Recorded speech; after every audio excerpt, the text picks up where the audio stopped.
आकाशवाणी भोपाल से प्रस्तुत हैं प्रादेशिक समाचार।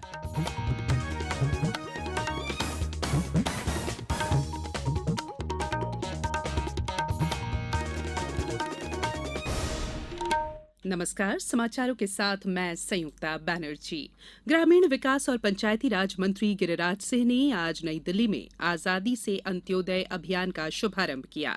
90 दिन के इस अभियान का उद्देश्य 28 राज्यों और केंद्र शासित प्रदेशों के 75 जिलों में 9 केंद्रीय मंत्रालयों की 17 चुनिंदा लाभकारी योजनाओं का लाभ समाज में हाशिए पर रह रहे लोगों तक पहुंचाना है। विकास के मानकों में अत्यंत पिछड़े इन 75 जिलों को मासिक प्रति व्यक्ति आय के आधार और सामाजिक आर्थिक जाति जनगणना के आधारों के जरिए चुना गया है। मध्यप्रदेश हाईकोर्ट ने सिविल जज वर्ग 2 परीक्षा 2019 के फाइनल नतीजे घोषित कर दिए हैं। 350 उम्मीदवारों में से 137 को सफल घोषित किया गया है। इनमें सामान्य वर्ग के 98, ओबीसी के 12, एससी के 21 और एसटी के 6 उम्मीदवार सफल हुए हैं। प्रिया राठी ने 277 अंक प्राप्त कर पहला स्थान हासिल किया है। दीक्षा सिंह राठौर दूसरे और ज्योति फुस्कले को तीसरा स्थान मिला है। जबलपुर की पारुल जैन ने 25वीं और अवनीश चौबे ने 83वीं रैंक हासिल की है। इंदौर में 3 दिवसीय ऑटो शो का आगाज आज औद्योगिक नीति और निवेश प्रोत्साहन मंत्री राजवर्धन सिंह दत्तीगांव और जल संसाधन मंत्री तुलसी सिलावट ने दीप प्रज्वलित कर किया। ऑटो शो में देश और प्रदेश की 150 से ज्यादा ऑटोमोबाइल कंपनियां शामिल हो रही हैं।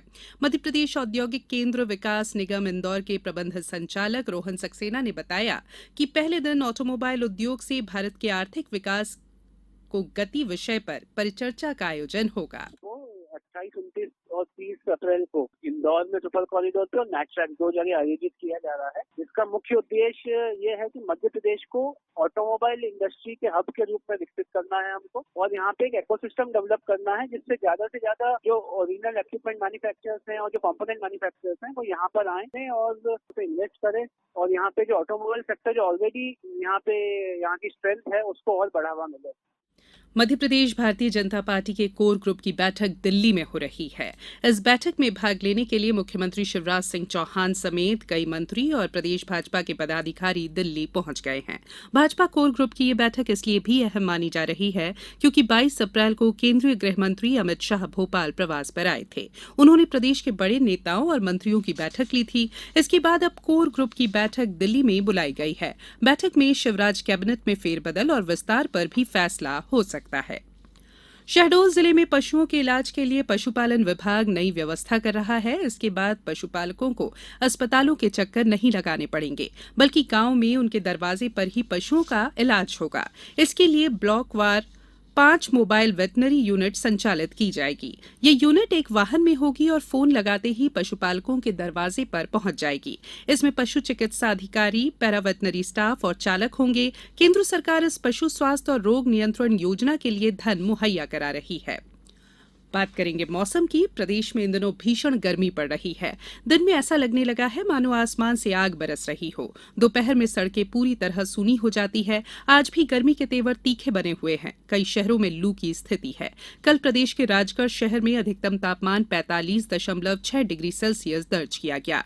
ये देश में मैदानी क्षेत्रों में सबसे अधिक तापमान था।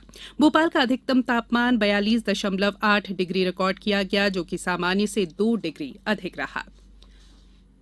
अब कुछ समाचार संक्षेप में। बाल विवाह रोकने के लिए आगरमालवा कलेक्टर ने जिले के 4 विकासखंडों में बाल विवाह की निगरानी और रोकथाम के लिए दलों का गठन किया है। टीकमगढ़ जिले में कलेक्टर द्वारा जारी दिशा निर्देशों के अनुसार अब प्राइवेट स्कूल संचालक विद्यार्थियों को पुस्तकें और यूनिफॉर्म किसी विशेष दुकान से खरीदने के लिए बाध्य नहीं कर सकेंगे। नर्मदापुरम में ग्रामीण इलाकों में बाल विवाह पर प्रशासन नजर रखेगा।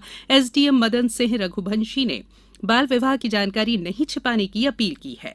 जबलपुर में जिला प्रशासन द्वारा आज रोजगार मेले का आयोजन किया जा रहा है। मेले में 18 से 30 वर्ष तक की आयु के युवाओं को अवसर दिया गया है। और आईपीएल क्रिकेट में आज मुंबई में दिल्ली कैपिटल्स का मुकाबला कोलकाता नाइट राइडर्स से होगा। वहीं कल खेले गए एक मुकाबले में गुजरात टाइटंस ने सनराइजर्स हैदराबाद को 5 विकेट से हरा दिया। इस बुलेटिन में बस इतना ही। इजाजत दीजिए। नमस्कार।